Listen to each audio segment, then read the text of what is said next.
가까운 사람에게서 예상치 못한 말을 듣고 마음이 무너져 내리는 순간, 그럴 때 우리는 보통 어떻게 반응하시나요?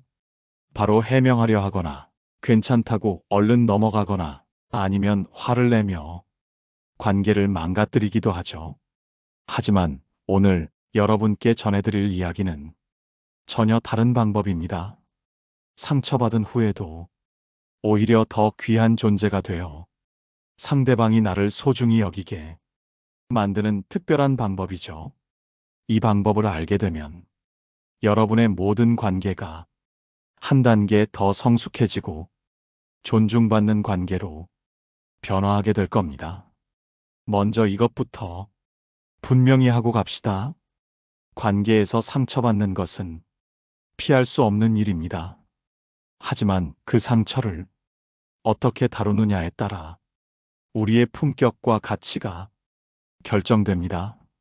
많은 분들이 착각하시는 게 상처받으면 빨리 관계를 원래대로 돌려놓으려 한다는 것입니다.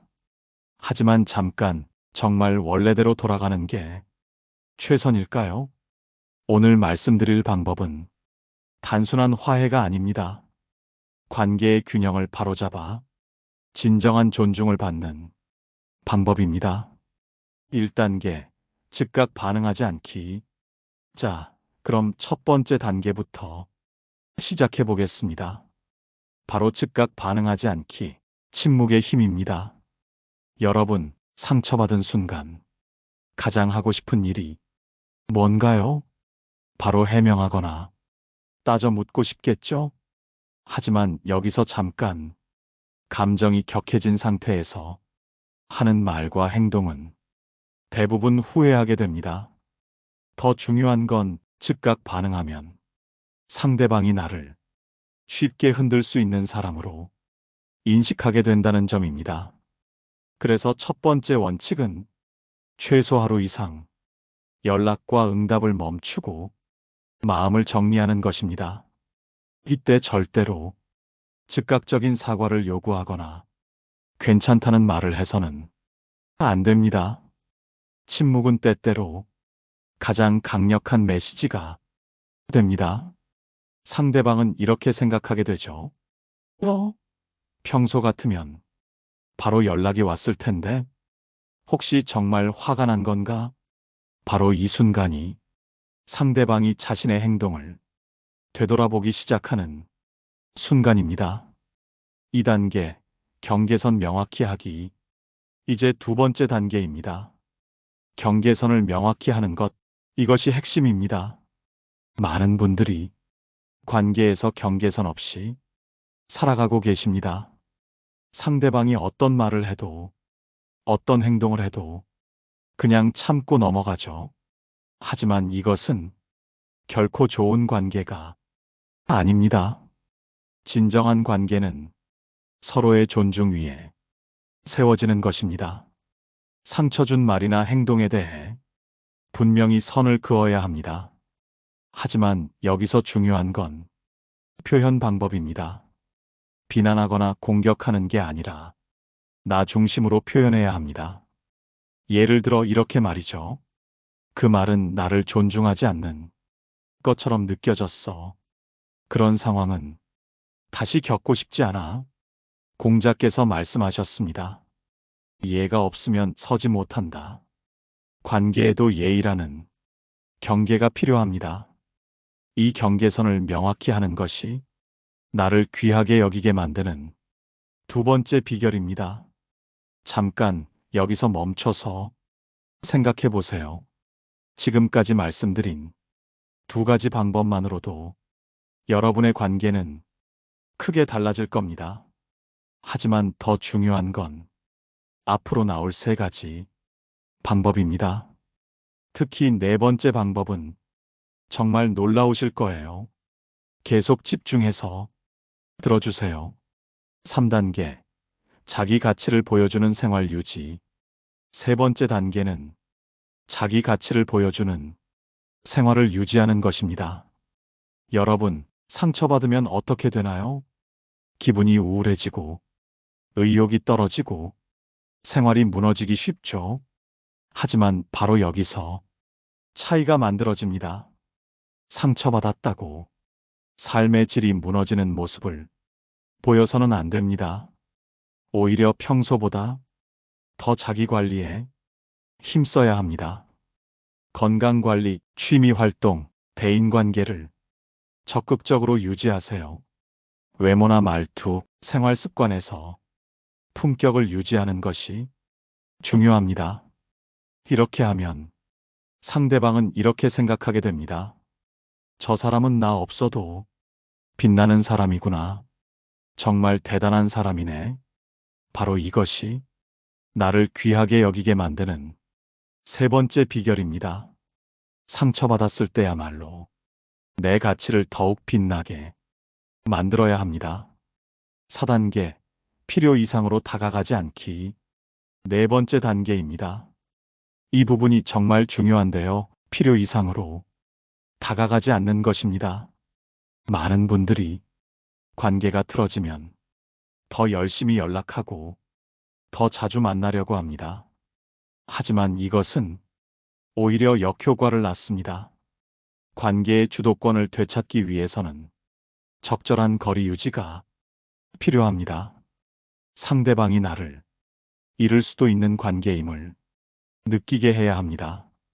구체적으로는 연락 횟수를 줄이고 만남 제한은 가볍게 거절하거나 일정을 조정하는 것입니다. 이것은 관계 심리학에서 희소성의 원리라고 합니다.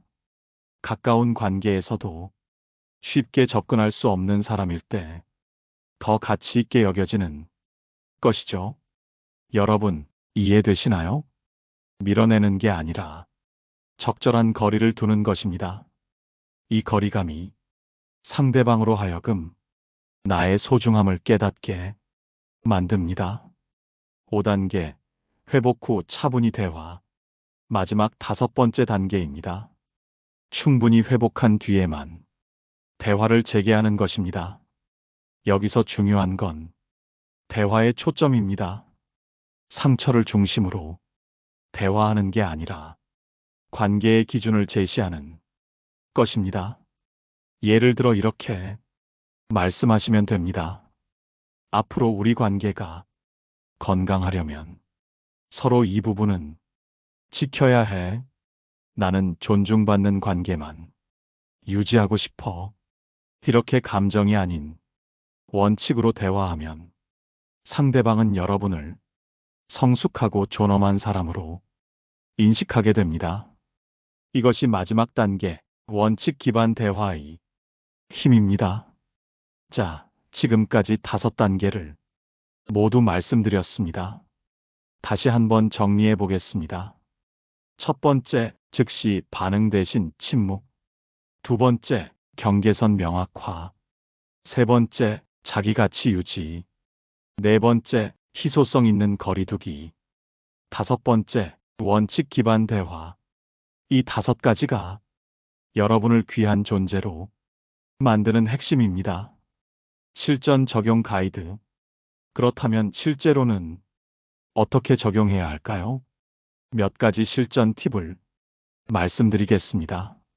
먼저, 상처받은 직후에는 절대 즉석에서 반응하지 마세요. 최소 24시간은 시간을 두고 마음을 정리하세요. 그 다음, 내 감정을 솔직하게 인정하되 비난하지 않는 표현을 연습하세요. 나는 이렇게 느꼈다는 방식으로 말이죠. 그리고 무엇보다 중요한 건 내 삶의 중심을 잃지 않는 것입니다. 상대방 때문에 내 일상이 무너져서는 절대 안 됩니다. 오히려 더 열심히 살고 더 빛나는 모습을 보여주세요. 마음가짐의 변화. 여러분, 이 방법들을 실천하면서 가장 중요한 건 마음가짐의 변화입니다. 상처받았을 때 우리가 가져야 할 마음가짐은 이것입니다. 내 가치를 높이는 것이 최고의 복수이자 최고의 회복이다. 복수라고 해서 상대방을 해치는 게 아닙니다. 나 자신을 더욱 소중하게 만드는 것, 그것이 진정한 복수입니다. 그리고 그 과정에서 상대방도 나의 진정한 가치를 깨닫게 되는 것이죠. 관계의 성숙함. 이렇게 하면 여러분의 모든 관계가 한 단계 더 성숙해집니다. 서로를 존중하는 건강한 관계로 변화하게 되죠. 물론 처음에는 어색하고 어려울 수 있습니다. 하지만 조금씩 실천해 나가시면 분명 놀라운 변화를 경험하게 될 겁니다. 상대방이 여러분을 더욱 소중히 여기게 되고 여러분 자신도 더욱 당당해지실 거예요. 실제 경험담. 실제로 이 방법을 실천하신 분들이 이야기를 들어보면 처음에는 어색했지만 점점 사람들이 나를 다르게 대하기 시작했어요. 예전에는 무시당하기 일쑤였는데 이제는 함부로 대하지 못해요. 가장 놀라운 건 내 자존감이 회복된 것이에요. 이런 변화들을 경험하게 됩니다. 주의사항. 하지만 한 가지 주의하실 점이 있습니다. 이 방법들을 조작이나 게임으로 사용해서는 안 됩니다. 진정한 자기 존중과 관계 개선을 위한 것이어야 합니다.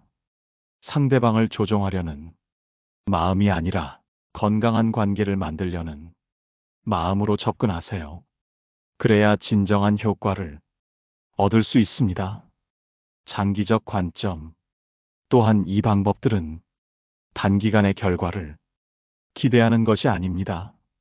장기적인 관점에서 꾸준히 실천해야 진정한 변화를 만들어낼 수 있습니다. 하루 이틀의 변화로 판단하지 마시고 최소 한 달 이상은 꾸준히 실천해 보세요. 분명 놀라운 변화를 경험하게 될 겁니다. 함께 해주셔서 정말 감사합니다. 상처받았을 때 나를 귀하게 여기게 만드는 5가지 방법을 말씀드렸습니다. 이 내용이 여러분이 삶의 작은 변화라도 가져다 줄 수 있다면 더없이 기쁠 것 같습니다. 오늘 들으신 내용이 도움이 되셨다면 좋아요 버튼을 눌러주시고 구독과 알림 설정도 부탁드립니다. 여러분의 소중한 댓글과 경험담도 기다리고 있어요. 다음에도 더 좋은 내용으로 찾아뵙겠습니다. 건강하시고 행복한 하루 보내세요. 감사합니다.